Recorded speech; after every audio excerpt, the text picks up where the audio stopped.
Right now, it is that time of year, once again, where we get to talk a little high school football. We welcome in our friend, Stephen Orr, West Texas Friday Night Scoreboard Show. Stephen, good morning. How are you? Chad, I'm great. How are you? It's the opening weekend of football, high school football. It is. And so we're excited and ready to go. A lot of people are excited about that, I think. Well, it seems like it hasn't been that long since you and I were chatting every week, and we're getting ready to start that again. But some great games set up for this weekend, and I think going to be really exciting. Yeah, absolutely. Tell us some of the big games that people need to know about this week. Well, when we look at the Lubbock schools right there in Lubbock, Coronado will travel to Weatherford to take on Weatherford. Last year, Coronado lost this game 50-38. Coronado with Coach Seth Parr moving from more of that grinding type offense last year. They put up points, but not quite enough. They finished the year 3-7. Weatherford was 3-7 as well. But I think Coronado has a chance maybe to turn the tables a little bit this year now that they're in the second year with Coach Parr and the advancements they're making there. So that'll be a good ball game. Lubbock, Monterey, and Odessa. Monterey looking for some revenge after a 45-7 loss last year. Monterey, of course, as the season went on, got a little better. They finished 5-7 and made it to the area round of the playoffs. Odessa finished at 4-6. Monterey's problem last year was ball safety. They did not take care of the ball well. They were plagued with turnovers and mistakes, and that's something they're going to have to correct. But should be a good game when Odessa comes to town on that ball game. Friendship takes on El Paso Burgess. Friendship coming off a 9-3 last year. Burgess went 1-8. I expect this to be a blowout with the Tigers taking the win. They won that one last year, 59-7. In Plainview tonight, Canyon Randall comes to town. The Raiders coming in, they won that ball game last year, 21-0. But Plainview last year, for the first time in 7 years, had a winning season. They went 6-5, and they want to build on that. They have the pieces in place. There's a lot of momentum in the program, and when you hear out of that program, a lot of excitement about the pieces they have in there, and I think that could be a really good ball game. Estacado goes to take on Hereford, or hosts. They go up and take on Hereford. And Estacado finished 9-3 last year, lost in the area round to Stephenville. But this game with a 3-8 Hereford team was 37-36. It went down to the wire with Estacado pulling out the win there. I think it will probably be a little bit bigger spread this year. I think Estacado has the pieces in place. I'm not sure about Hereford. They're kind of a question mark, but that'll be a good ball game.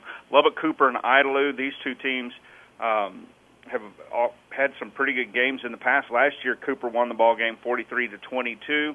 I think the Pirates should handle this one handily, simply on the size. Lubbock Cooper is growing so fast, and those programs are not the close games that we've seen in the past were schools that were much closer together. I think Idalou will have a good team, and it'll be a good contest. I don't think it'll be a blowout, but I just don't see any way that they're going to be able to top Cooper in that one.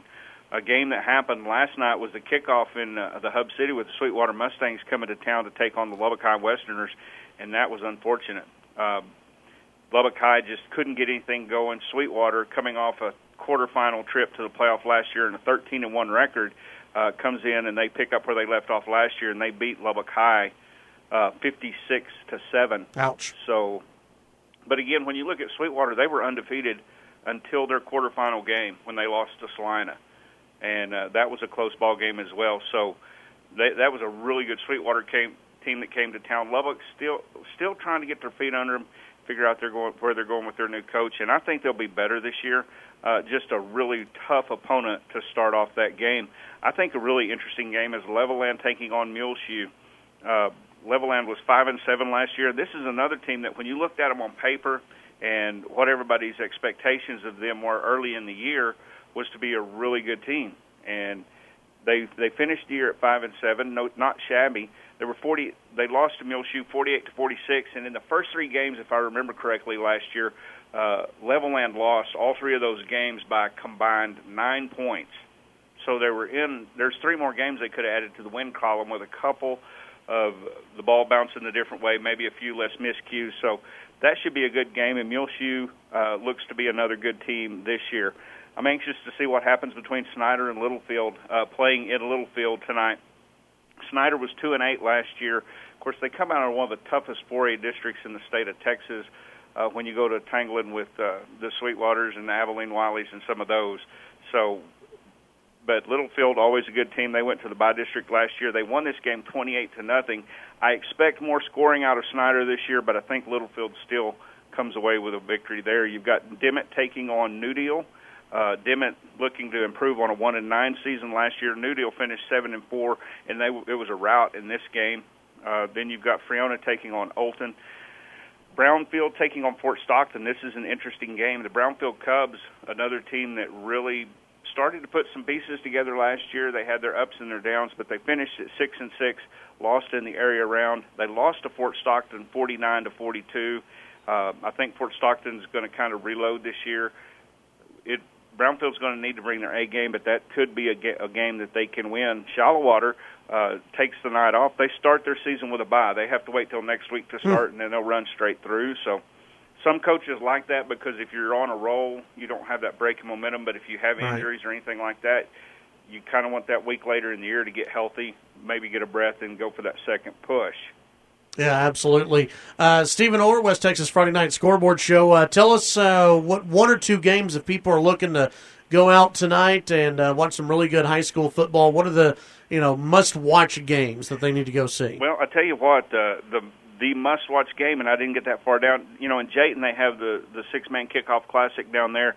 They've got some great games. You got Nazareth taking on Highland, Valley taking on Ropes. That's a good game, and the game of the for me is Borden County, regional finalist, 11-1 last year, taking on state champion Kroll, 14-0. That game's played tonight. That's going to be a dandy of a ball game and a heck of a way to start your season. Yeah. Also, I'm looking at Abernathy and Post. Abernathy was 12-1 last year. Post was 8-4. These two teams played the 24-21 game last year, and I think they're both going to be just as good this year. That'll be a really good game. And then probably that Plainview Canyon-Randall game is going to be, I think, has all the potential to be a really, really good football game. Sounds like we got quite a few really good games out there. Well, really good matchups. There's a lot of really good matchups, and coaches look at it two different ways. You either kind of try to pad your schedule a little bit to get up and running, or some guys just want to see where they are right from the get-go so they can make adjustments and be ready for that district campaign. And that's the good thing. In college it matters. In high school, these games are just to get you ready for district. So why not challenge yourself and get out there and just see where you are as a team? Yeah, absolutely. Stephen Orr, West Texas Friday Night Scoreboard Show. You can hear the Friday Night Scoreboard Show on our sister station, 1340 The Fan, 10 p.m. to midnight every Friday during high school football season.